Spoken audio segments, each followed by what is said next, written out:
स्वर्गीय गुरुदास चटर्जी की 25वां शहादत दिवस बेनागड़िया राजबाड़ी में मनाया गया। मौके पर विधायक अरूप चटर्जी के साथ साथ मौजूद अतिथिद्वय व ग्रामीणों द्वारा उनके प्रतिमा पर माल्यार्पण किया गया।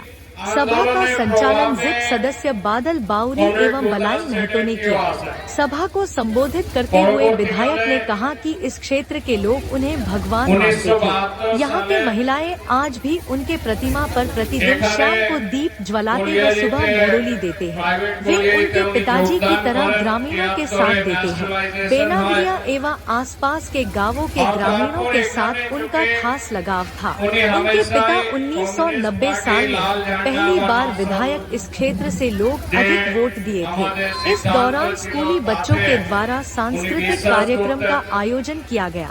मौके पर चटर्जी, जिप सदस्य बादल बाउरी, गोपाल दास, मुखिया अशोक महतो, राजीव मंडल, दशरथ धीवर, सपन गोराई, भीम गोराई, सुधीर महतो, गोरा धीवर, आनंदो महतो, विनोद महतो, मुख्तार अंसारी, सुशील मंडल, नरसिंह प्रसाद, अंजू चटर्जी, शिवानी दास, बंशी रजवार, बबीता महतो, प्रकाश महतो, विधान मंडल मिलन शर्मा आदि थे।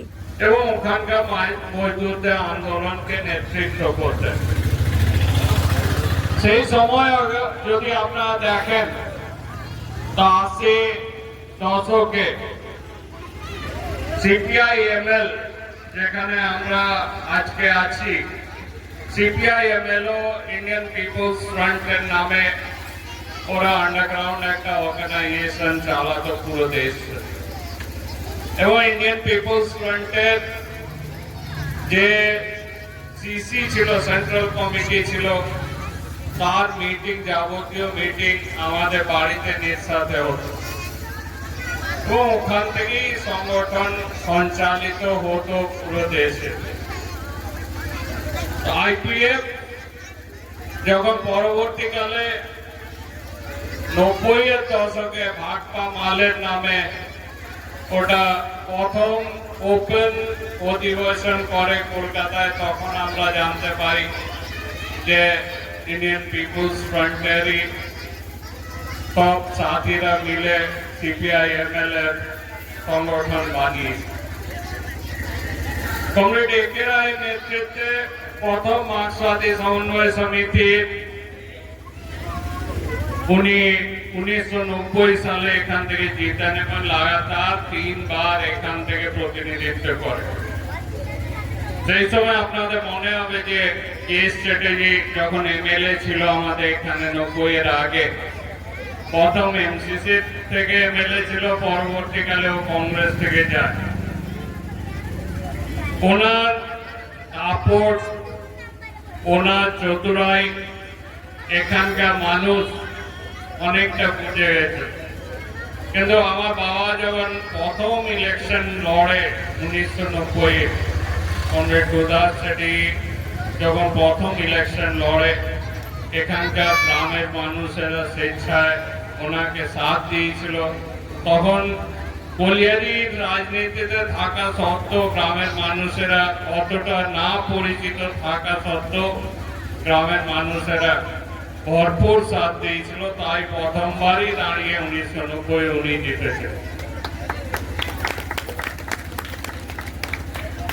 এক সময় ছিল যখন নেশার মানুষ এমএলএ বা এমপি কি জিনিস, মানে সাধারণ মানুষ কোনদিন এমএলএ কাছে যেতে ভয় করত। সেই ভয়টা ভেঙে প্রথম সব গ্রামে নিজে যাওয়া, মোটরসাইকেলে ঘোরা, ওখানে থাকা গ্রামের মানুষের সাথে থেকে ওনাদের কাজ করা, ওনাদের বাড়িতে খাবার খাওয়া, যেখানেই যেতেন ওখানেই শুতেন, ওখানেই খাবার খেতেন, ওনাদের সাথে গল্প করতেন। মানুষকে এমএলএ আর সাধারণ গ্রামের মানুষের মাঝে যে দেওয়াল করে রেখেছিল, সেই দেওয়ালটা উনি ভেঙে দেন এবং 1995 সালে সেই সময় অবধি সবচেয়ে বেশি ভোটে উনি জিতেছিলেন, 17,500 ভোটে উনি জিতেছিলেন। তো এখানকার যাবতীয় বা সব বরিষ্ঠ নেতাদের ছেড়ে দেওয়ার পরও, মানে এমসিসি ছেড়ে দেওয়ার পরও উনি সাধারণ মানুষকে নিয়ে উনি এখানকার মানুষকে নিয়ে সেই ইলেকশনটা জিতেছেন এবং 2000 সালের দিক থেকে ফেব্রুয়ারি মাসে উনি যখন ইলেকশন জিতেন এপ্রিল 14 এপ্রিল ঠিক 2 মাস পরেই ওনার যখন ইউনিয়নের মিটিং করে প্রাইভেটাইজেশনের খিলাফে ইউনিয়নের যে মিটিং চলছিল ধানবাদে সেটার থেকে যখন ঘুরে মোটরসাইকেলে ঘুরোতে আসছিলেন দেবলিতে ওনাকে পিছন থেকে গুলি করে ওনার হত্যা করা।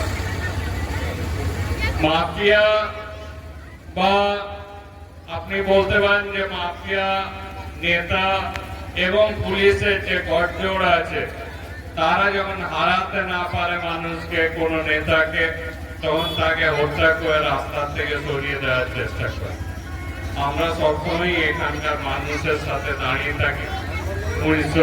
2000 সালে ওনার হত্যার পর আমি প্রথম চাকরি থেকে কমরেড এ.কে. রায়ের আদেশে এখানকার মানুষের আদেশে আমি প্রথম চাকরি ছেড়ে আসি এবং আপনারা আমাকে সেই ভালোবাসা দিয়ে সেই সম্মান দিয়ে আমাকে প্রথমবার ইলেকশনে জেতান এবং তারপর দুবার হারা সত্ত্বেও আমরা 4 বার এখান থেকে প্রতিনিধিত্ব করি।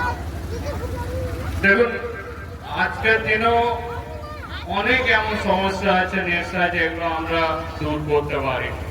মুখ্য রূপে এখানকার জলের সমস্যা, মুখ্য রূপে আজকের দিনে বেরোজগারির সমস্যা সবচেয়ে বেশি আছে।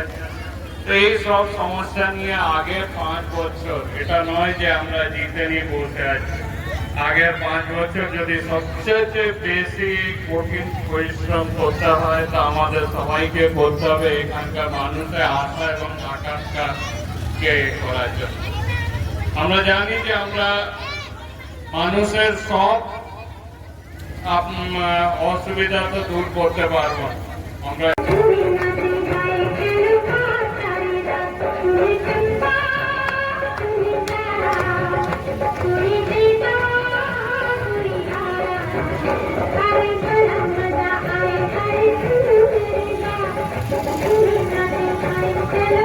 হাততালি, সবাই হাততালি।